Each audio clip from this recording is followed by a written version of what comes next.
यथा देह कोमारंगोनम जरा तथा देहांतर प्राप्ति धीरे सत्र मुज्जति।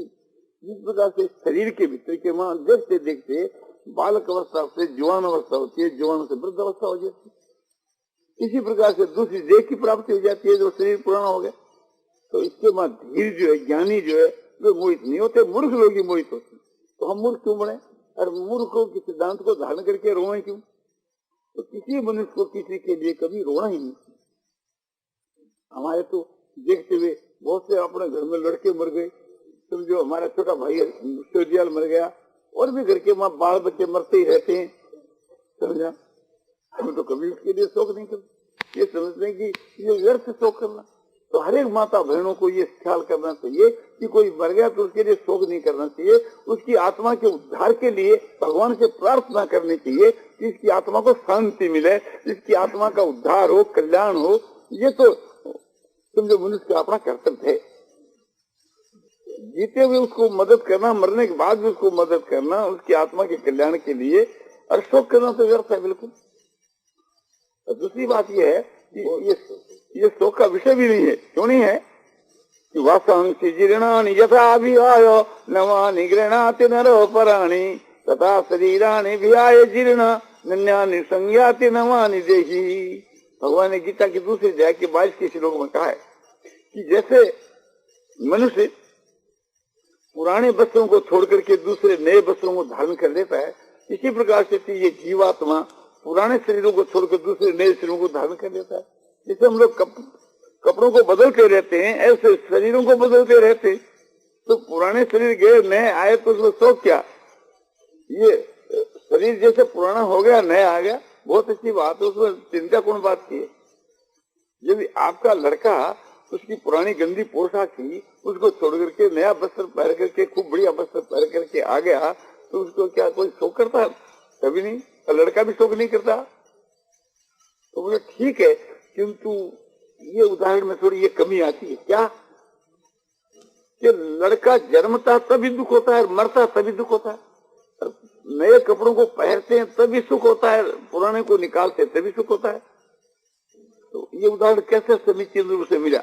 देखो ख्याल करके, जो 1 साल का लड़का है, माँ उसका कपड़ा मैला हो गया, दुर्गंध आती है, उसके ऊपर टेढ़ा लगा हुआ है, और उसको माँ निकालती है और बढ़िया कपड़ा उसको पहनाती है। तो निकालने के वक्त भी लड़का रोता है और नया कपड़ा पहनने के वक्त भी लड़का रोता है, क्योंकि लड़का उस कपड़े के तत्वों को नहीं समझ, इसलिए रोता है।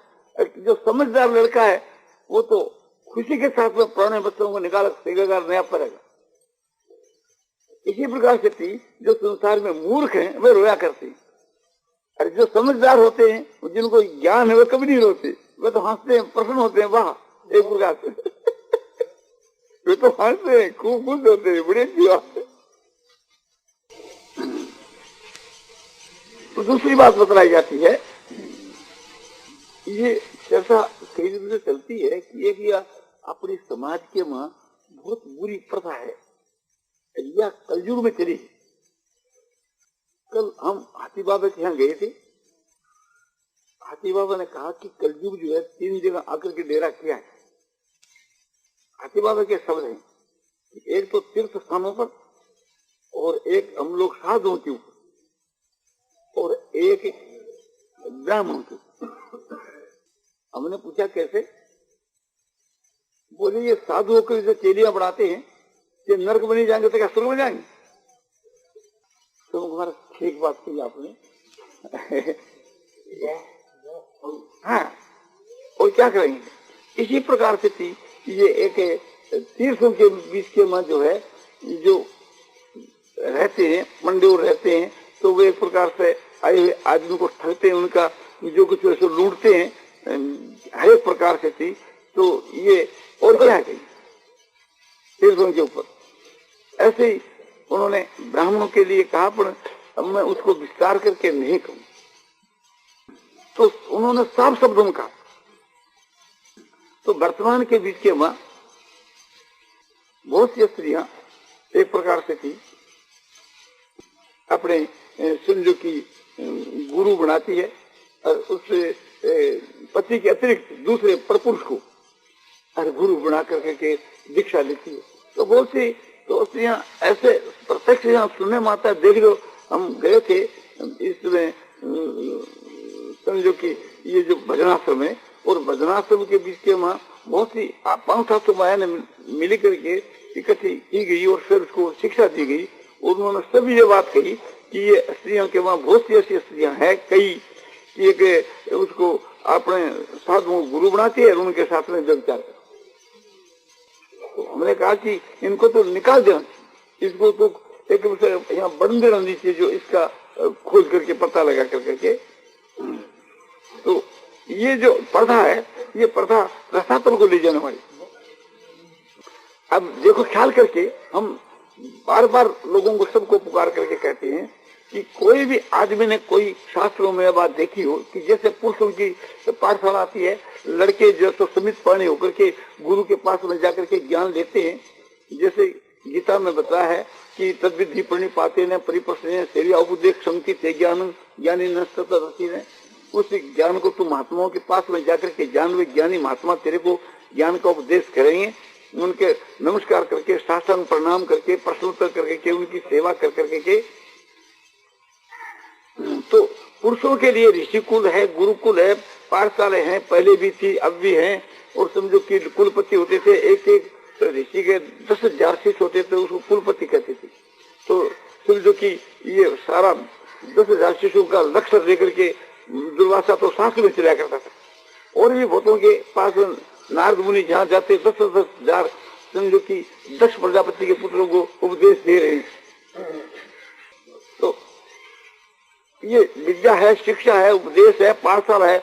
किंतु हमने आज तक सतयुग, त्रेता युग, द्वापर युग के बीच में कहीं भी ऐसा नहीं सुना कि स्त्रियों की भी पाठशाला थी, स्त्रियों के लिए भी एक प्रकार से थी।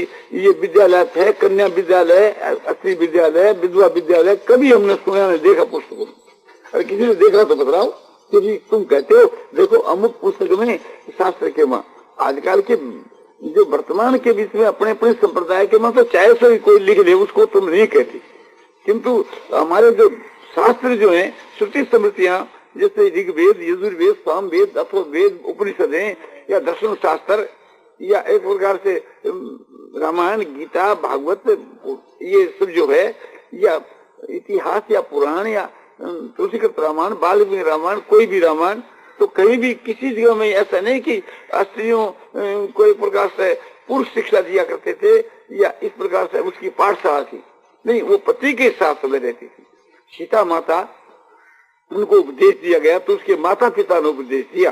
साफ मनु में लिखा है कि कन्या स्त्री के लिए कि जब तक विवाह नहीं होता है वो अपने माता पिता के अधीन होकर रहे, पिता पास रहे, बाहर में नहीं जावा करे। शिक्षा के लिए, कुल के लिए, उपदेश के लिए, किसी काम के लिए बाहर में स्वतंत्र कभी नहीं जा, कहीं जाओ तो पिता के साथ। और विवाह होने के बाद में पति के अधीन होकर के वह पति से एक कली स्त्री अलग होकर कहीं बाहर में नहीं जा।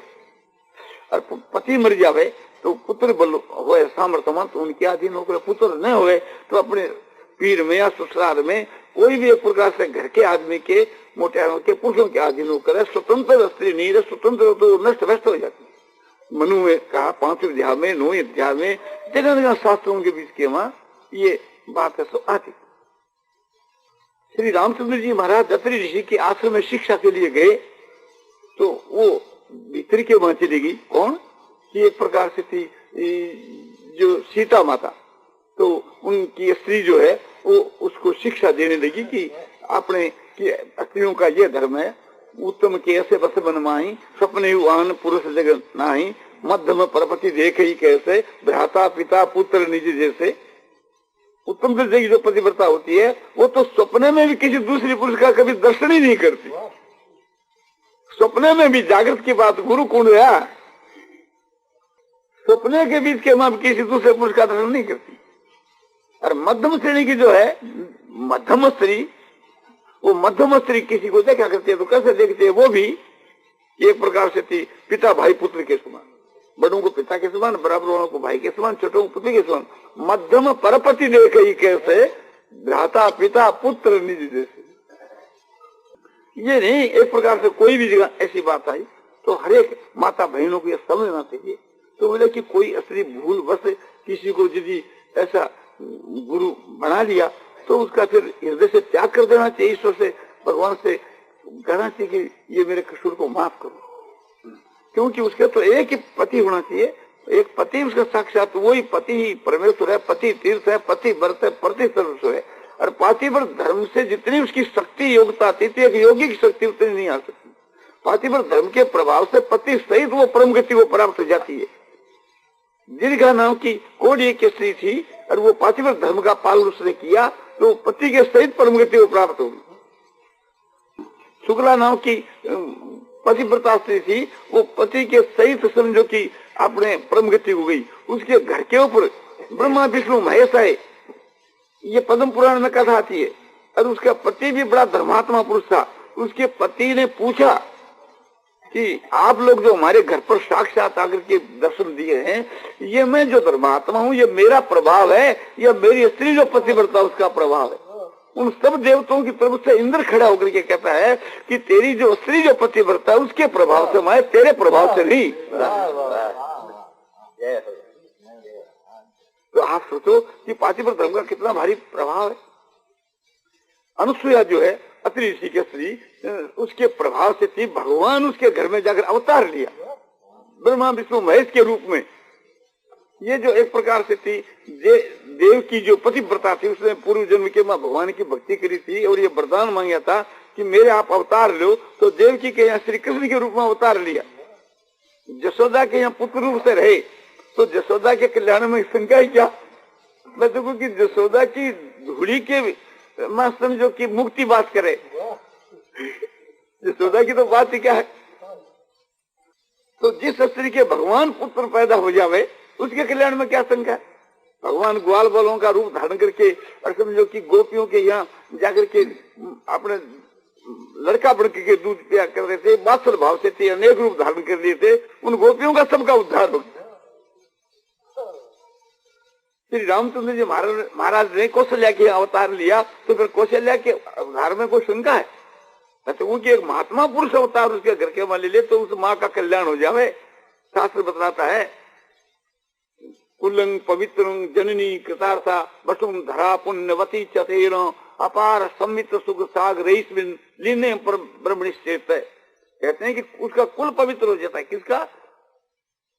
कि जो महात्मा जो पुरुष है वो जहाँ एक प्रकार से कुल में पैदा हो जाए, जिसका मन परब्रह्म परमात्मा के बीच के मां मुग्ध हो गया है, जिसके आनंद का पार नहीं है, जैसे सागर के मां जल का पार नहीं, ऐसे जिसके आनंद का पार नहीं है, ऐसे आनंद सागर के मां डूबा हुआ रहता है, ऐसा जो महात्मा पुरुष है उसका कुल पवित्र हो जाए।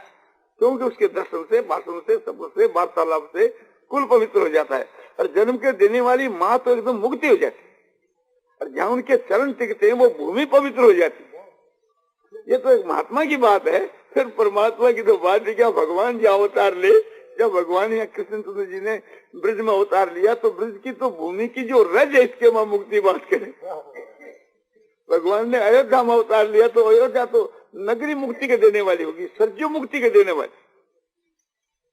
इसी प्रकार से जमुना मुक्ति के देने वाली, या भूमि मुक्ति के देने वाली, जब भगवान प्रकट हो गए तो भगवान एक प्रकार से उसके प्रकट हो सकते हैं भगवान की भक्ति करने से। ईश्वर की भक्ति में सबका अधिकार है। विदुर जी की जो स्त्री है तो एक प्रकार से भगवान की भक्ति भी करती थी और पतिव्रता भी। तो इस तरह से थी जो एक प्रकार से स्त्री जो है पतिव्रता भी हुए, भगवान की भक्ति करे तो और उत्तम बात है। भगवान की भक्ति जो है तो उसके पति को भी करना चाहिए, उसकी स्त्री को भी करना चाहिए। और पति के जो माता पिता है उस अपने स्त्री के माता पिता के ही तुल्य है, सास ससुर है तो माता पिता के ही तुल्य है। पति का जो गुरु है स्त्री के लिए वो गुरु ही है।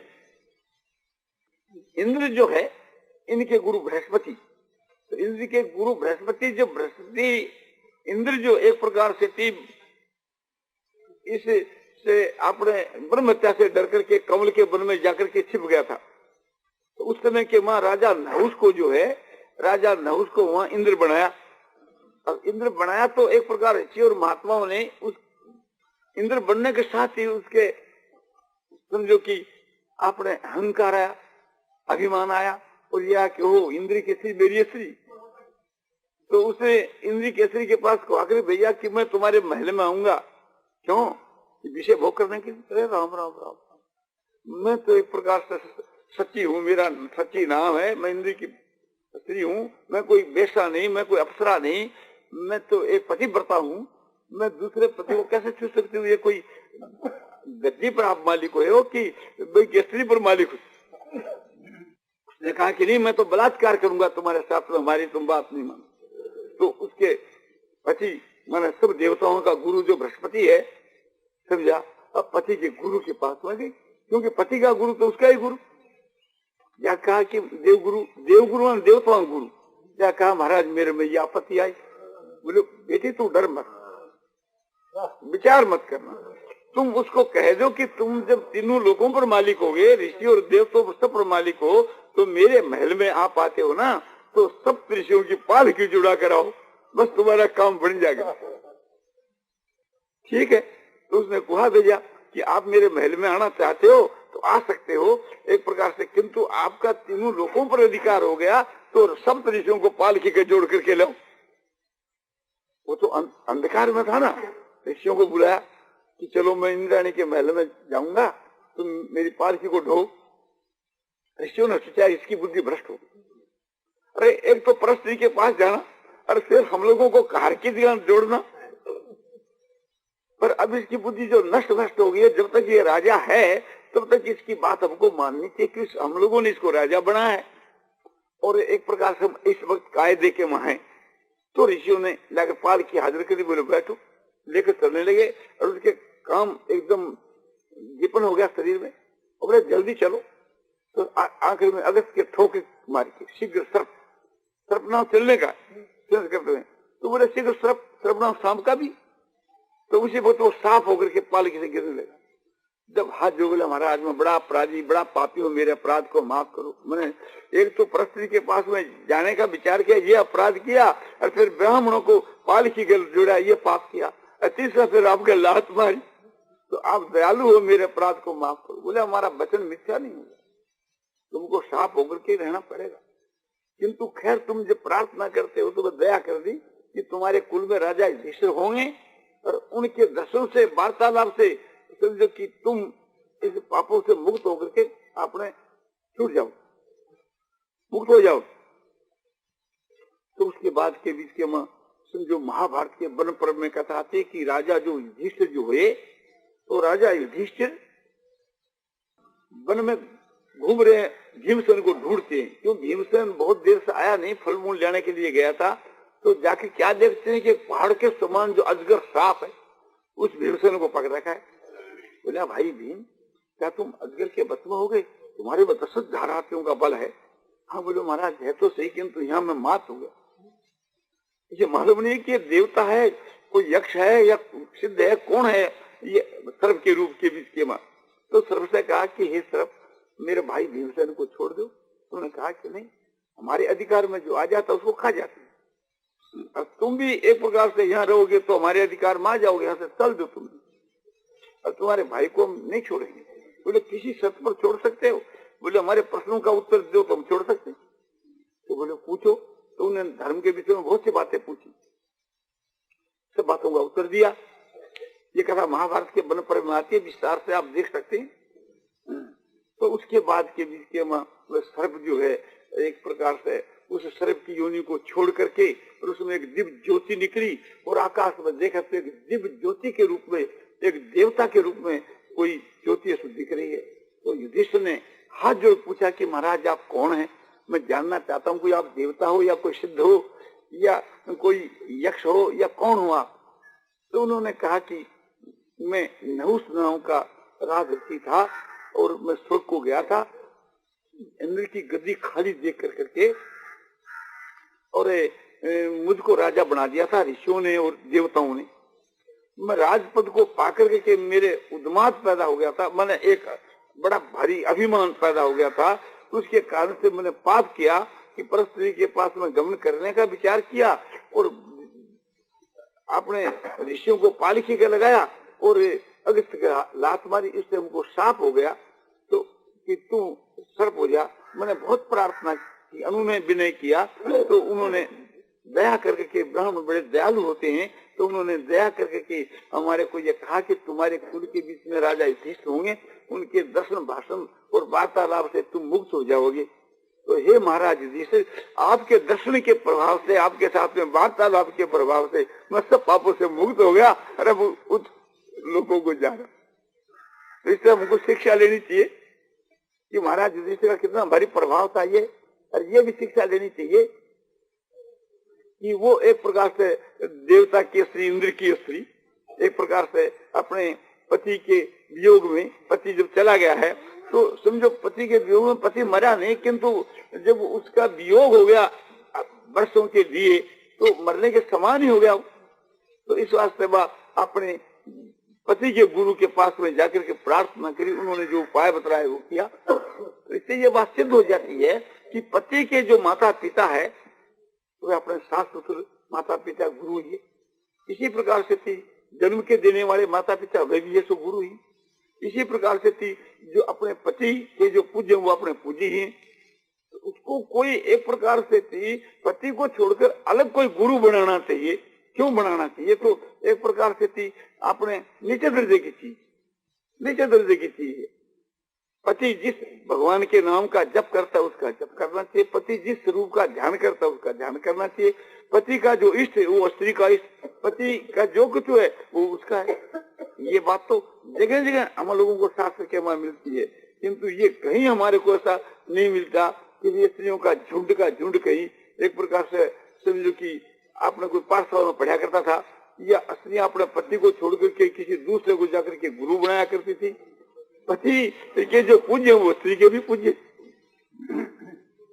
तो हर एक माता बहनों को ये कभी ये तो भूल करके नहीं करना चाहिए। और जिन स्त्रियों ने कोई ऐसी बात कर ली हो या समझो कि दूसरे पति को गुरु बना लिया हो तो उसको हृदय से उसका त्याग कर देना चाहिए। उसका कभी उस मंत्र का भाव का उसका भोली भाली स्त्रियों को ये एक प्रकार से समझो कि यदि बना लिया करते, ये बहुत स्त्रियों में घट जाती। अभी की बात आपको कहना होगा कि हमारी स्त्री जो कि कल की बात है, कल की परसों जी समझा ना, उसने कहा कि मैं जब कंवारी थी तब मेरा घर वाला जो है तो ले जाकर मंदिर के वहां का मंत्र दिवा दिया था। बोले कि प्रकार से तो फिर बोले फिर तो आपकी ये सब बातें सुनो, मतलब सब छोड़ छाड़ दिया उसको, न कोई मंत्र दिवती न कुछ भी समझ नहीं लिया उसकी। परंतु बताऊं कि दोस्त मेरे को आया था, ये अब की बात है हमारे घर की, भूल जो बच्चे होते हैं। हाँ यही बात सुनी तो बोले मैं तो सब छाड़ दिया कुछ नहीं। तो इसी प्रकार से उसका यही उपाय है कि छोड़ छाड़ करके आप क्या करें, गुरु बोले थूक दिया गुरु। तो स्त्रियों के लिए जो है तो भोली भाली जानती नहीं है, उनको एक प्रकार से थी इस प्रकार से थी लोग है तो कर दिया करते, ये हर एक स्त्रियों को कर देते। अब जब से हम खड़े हुए हैं हमारी जो बात कही जाती है कि ये बिल्कुल बात है, किसी को नहीं करना चाहिए। बहुत से लोग हमारे से लड़ते हैं, वो जिनका हानि होती है ना स्वार्थ के बीच में, वो साधु हो चाहे ब्राह्मण हो, जिनका हानि होती है तो वो एक प्रकार से इतराज करता है, हम शास्त्र आगे धरते हैं। जाओ कोई हमको पाठशाला बताओ कि पूर्व के बीच में सतयुग त्रेता युग द्वापर युग में, कलयुग की बात नहीं मान। हाजी बाबा ने हमको सिखा दिया कि बोलो कलयुग के बीच के में तो कली का धर्म है, कलयुग में तो ऐसा होगा कि ये अभी कुछ नहीं है। वर्ण धर्म नहीं आश्रम चारी, श्रुति विरोध लग सब नर नार। इसमें न वर्ण रहेगा न धर्म रहेगा न श्रुति न वेद न पुराण, सबके विरोध के बीच के मकसद चलेगा। तो इसको एक प्रकार से थी ये तो कलयुग है, कलयुग है, इस कलयुग के बीच के कोई धर्म कर्म कुछ नहीं तो नहीं है, जड़ नहीं है। किंतु एक प्रकार से हम लोग जो धर्म को मानने वाले हैं वे अपने धर्म के बाद क्यों जाए, लेकिन जहां तक पालन करना चाहिए हम तो उसके बारे में जाए। तो ये दूसरी बात एक प्रकार से माता बहनों को बताई। अब और एक बात बतलाई जाती है कि ये जो एक प्रकार से रोग है, बीमारी है, मृत्यु है, इसके विषय में हमको ये विचार करना चाहिए कि ये अवश्य भावी भोगना ही पड़ता है कि इसका कोई प्रतिकार भी है। बोले प्रतिकार के रूप में भोग लो, हर चाहे उस किसी रूप में भोग लो। जैसे हमारे बीमारी हुई, हमने कोई पाप किया, उसके फलस्वरूप हमारे बीमारी हुई, हमारे लड़के की बीमारी हुई, हमारी लड़की की बीमारी हुई, तो वो बीमारी के रूप में हम क्या कर रहे हैं, पाप भोग रहे हैं। और जिस समय में हम पाप करते हैं उस समय उस पाप का प्रायश्चित कर दे हुए, जो शास्त्रों में प्रत्येक पाप का प्रायश्चित बतलाया है, उस प्रायश्चित को कर दे में, तो प्रायश्चित के रूप में वो एक प्रकार से भोग हो गया, प्रायश्चित के रूप में भोग हो गया। आपका हमारे ऊपर ऋण है, कोई भाई ने हमको 10,000 रुपये दिए, तो उसका 10,000 रुपयों का हमारे सिर पर ऋण है, तो वो 10,000 रुपया हम उसको वापस दे दे तो ऋण से मुक्त हो जाए। हम कहते भाई हमारे पास रुपया तो नहीं है, हमारा मकान ले लो, तो मकान दे दिया तो भी ऋण से मुक्त हो गए। बोले मकान भी नहीं, रुपया भी नहीं, गहना भी नहीं, कुछ भी नहीं, तो हम हैं, हम आपकी चाकरी करा लो, तो हमारे साथ चाकरी करा लो। तो उसके चाकरी करके नौकरी करके के समझो उसके रुपये पटा दिए तो भी पट गए। तो इसी प्रकार से हम पाप कर करके के और बदले के बीच के मां समझो कि एक प्रकार से प्रायश्चित कर ले हुए, तो वो जैसे नौकरी करके रुपया पटाना, ऋण से मुक्त होना, इसी प्रकार से पाप से मुक्त होना है। किसी भी रूप में हो, इसी प्रकार से समझो कि भगवान का भजन करके ध्यान करके भी हम उस पाप को नष्ट कर सकते हैं, तप के द्वारा भी नष्ट कर सकते हैं, जब से तब से एक प्रकार से तीर्थों से सब पाप नाश हो जाते हैं। जब करने से, तप करने से, तीर्थ करने से, इत्यादि से पापों का नाश हो जाता है। तो कौन से पाप नाश होते हैं कि इनसे संचित पापों का नाश हो जाता है। क्रियमान के बीच के मां समझो फलाशक्ति का त्याग करके कर्म करें तो क्रियमान लगता नहीं। तक्त्वा कर्म फलासंगं नित्यतो निराश्रय कर्मण्य भी परिवर्तो भी नैवेद्य किंचित करो। जो मनुष्य कर्मों के बीच में फल और आसक्ति को त्याग करके और समझो कि संसार और कर्मों के आश्रय से रहित होकर के और परमात्मा के ध्यान में नित्यत है, ऐसा पुरुष कर्म करता हुआ भी कुछ भी नहीं करता है। नहीं किंचित करोति से, किंचित मात्र कुछ भी नहीं करता हुआ। तो एक प्रकार से थी समझो कि क्रियमाण जो हमारे कर्म है, हम जो वर्तमान में जो कुछ कर्म कर रहे हैं उसमें फलाशक्ति का त्याग कर देवे तो ये कर्म हमारे लागू नहीं पड़ते। इसी प्रकार से इससे न हम करता हुआ बुद्धि न लिपते अथवा इसे मान लो का न हंगते न निबद्धते। वो पहला का जो श्लोक बताया वो समझो कि गीता की चौथी अध्याय का 20 का श्लोक था, और ये बाद में बतला रहे हैं ये 18वें अध्याय का 17 का श्लोक है। वो कर्मयोग की दृष्टि से था, ये ज्ञानियों की दृष्टि से कहते हैं कि जिसके हृदय में मैं करता हूँ ऐसा भाव नहीं है, जिसके हृदय में कर्ता अपने का अभिमान नहीं है, और जिसकी बुद्धि समझो कि अपने आसक्ति करके स्वार्थ करके लिपायमान नहीं होते, ऐसा पुरुष संपूर्ण लोगों को मार करके भी किसी को नहीं मारता है, अपने पाप से बंधता है। तो क्रियमाण कर्म हमारे इस प्रकार से लागू नहीं पड़ते। अरे प्रारब्ध, तो प्रारब्ध जो कर्म है उसका भोग अवश्य करके भोगना ही पड़ता है। प्रारब्ध क्या है कि जैसे एक समझो कि हमारे घर के वहां अनाज पड़ा है और उस अनाज के वहां से एक मुट्ठी अनाज हम एक प्रकार से खेत में जाकर के उसको बो दिया यानी बा दिया और वो अनाज खड़ा हो गया, उसकी गाछ हो गई। समझो कि गेहूं बाया तो गेहूं, जो बाया तो जो का गेहूं का चनों का गाछ पैदा हो गया। अब उसके तो जो कुछ गाछ पैदा हो गया, अब उसका और दूसरा कुछ होता नहीं, उसके तो गाछ हो गया। अब तो गाछ के रूप में उसकी जितनी आयु समाप्त हो गई, आप भी समाप्त हो जाएगा। किंतु हमारे पास में और बहुत सा अनाज पड़ा है, उसको हम भोजन करके अपने शरीर की पुष्टि के काम में भी लगा सकते हैं, उसको आग में जला भी सकते हैं और उसको फिर चाहो तो बा भी सकते हैं, उसको चाहे जिस प्रकार से उसको नष्ट भी कर सकते हैं और आगे में बा भी सकते हैं। तो संचित कर्म तो उस संचित अनाज की जो है